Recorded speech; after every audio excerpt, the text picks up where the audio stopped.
name is Amina and I'm the manager of the school. We've got about 87 children altogether, including the nurseries. We've got daycare centre.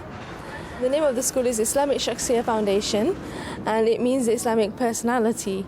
So basically the name of the school explains what we're trying to do for the children, because at a young age they need to build their Islamic personality. That's when you can build a child to be confident as well.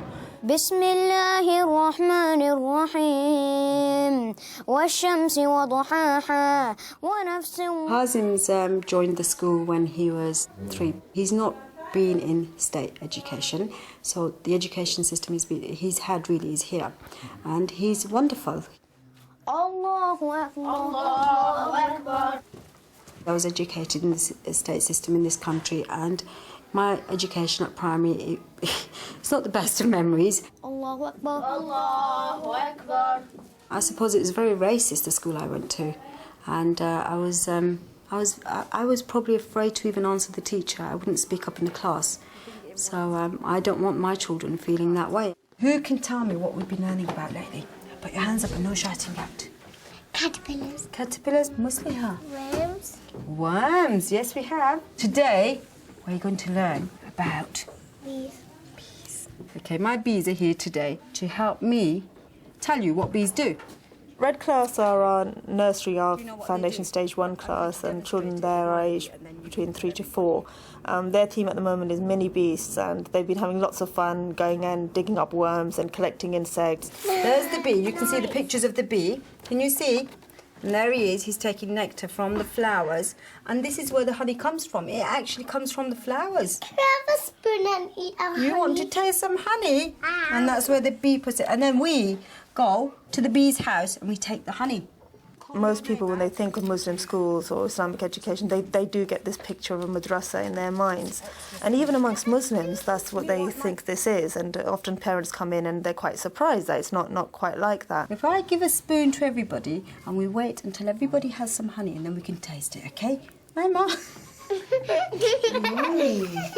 Okay, Mama. It's okay. Here you go. If you look to history, Islamic education was never purely religious, because Islam has never seen itself as a religion as defined in English. It's seen itself as a deen, which means a way of life. And I think for us as Muslims, what is clear to us is perhaps one of the problems now is that this distinction has been made of secular education and religious education. So what we're trying to do with the school, and we're one school amongst many all over the world, that is trying to synthesize the classical traditional Islamic education with more modern methodologies which fit into the societies that we live in. تعرفون ماذا نسمي هذا بالعربية؟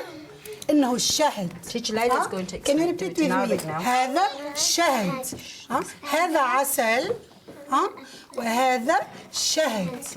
I teach them Arabic only, the vocabulary, the shapes, the colors, the letters. I try to integrate what they do in English. I do it again in Arabic. قولوا لي ما هذه؟ نحلة. ما لونها؟ أصفر وأسود. أحسنتم. For us, Arabic is very important, and it is something that is part of our culture. And if we want to have an understanding of our own identity, our own culture, then that language is a key element to that. فراشة. فراشة. هل هي تطير؟ الفراشة أم تجري؟ تطير. تطير. وما هذه؟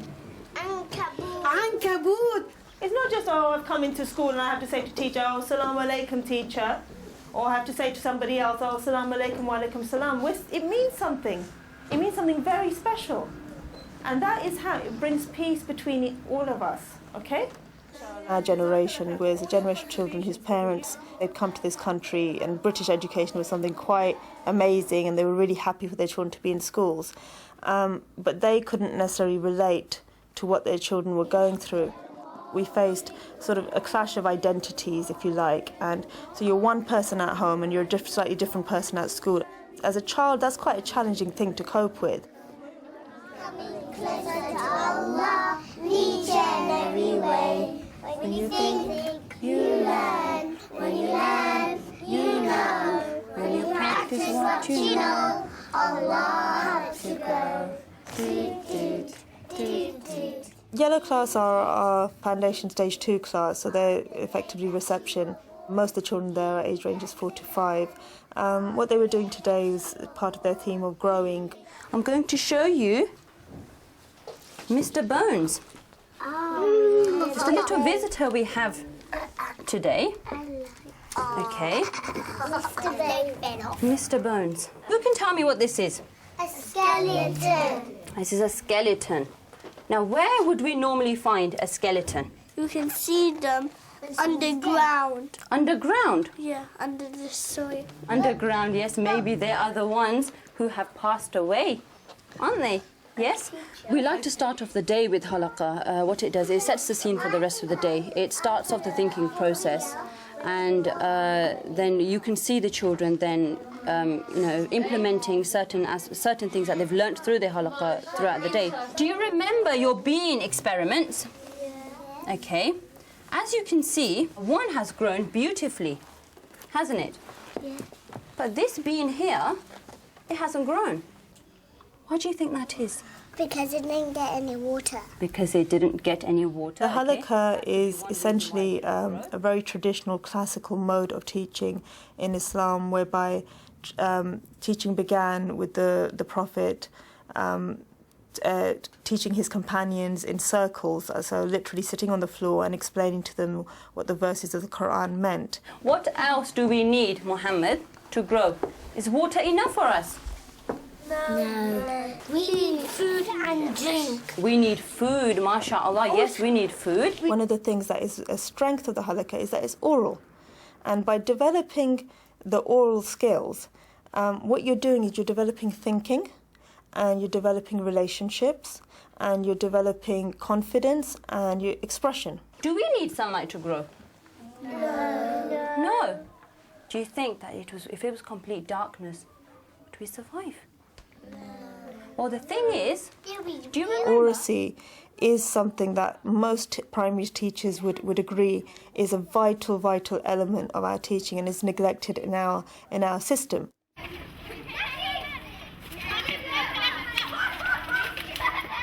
It's important to me that the children have an understanding of who they are and a confidence in who they are, in their own identity as Muslims. But it's also very important to me that they love to learn, and that wherever they go, that they continue on that learning journey throughout their lives.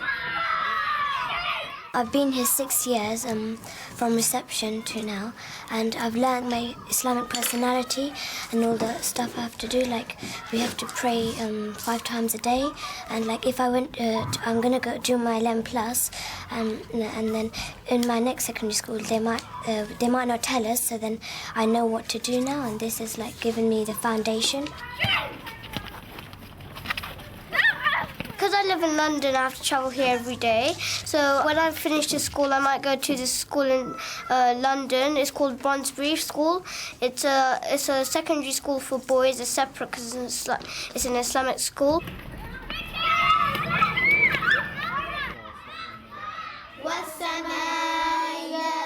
Orange class, the age range is 7 to 8. The thematic learning is something that we're very strong upon, and I'm really pleased to see that is coming into the mainstream as well now, and we're going back to what I grew up with. I remember doing project work in primary school, and it was the bit that was fun, it was the bit that you enjoyed, and you know, making learning something that children want to do is really important. You're going to brainstorm for me all circles and cycles you can think within your topic. The cycle of we have a light bulb there or a buzzer, we have a battery and 2 wires. Oh yeah, a circuit is. Why is a circle? Like which is the day and the night, because day and the night and then day and the night. And we do daily things. We go to sleep and then we wake up and then we go to sleep and then we wake up. And the day overlaps the night. Yeah. And the night overlaps the day. Like we wake up in the morning, we go to school, come back, go to our Arabic class, go back and go to sleep. That's like a kind of a cycle. The theme that we chose for this half term is circles and cycles, and it's not a theme that you can open up in any textbook and find, you know, a written course or step-by-step procedure of how to teach. So I went through all the national curriculum topics for year 4 essentially, and I chose these 3 topics which I thought contained circles and cycles within them. Everything that you learn is connected and interconnected. And what's really important about the integrated curriculum is that we are integrating Islam into all the other areas of learning, but we're also integrating those areas of learning together. They're trying to use Andalusian patterns, Andalusian art, to kind of create a pattern of their own. There's a lot of symmetry, a lot of lines. They drew leaves and things from nature, like trees and things like that. So they're using those kind of ideas and making a pattern of their own. Purple class, they're the year 4 group, the age range is 8 to 9.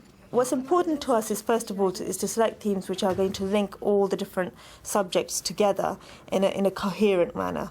This design comes from Spain, which used to be called Al-Andalus in the past when the Muslims ruled. These designs come from there's a beautiful palace in Al-Andalus,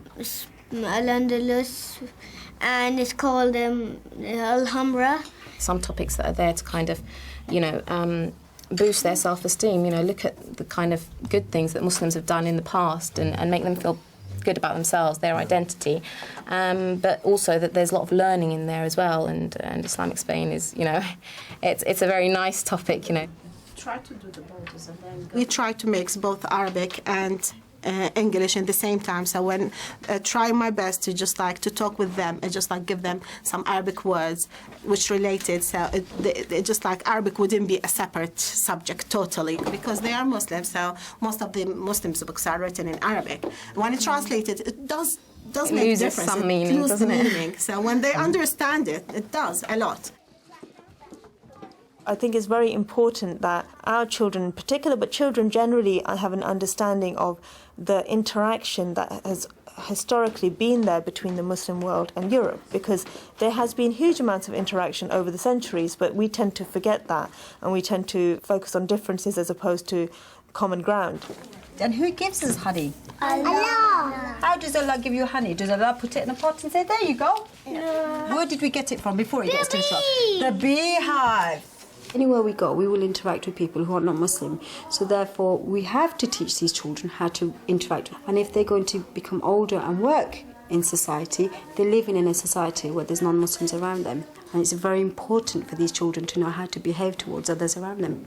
Okay, well done everyone. Who's sitting nicely?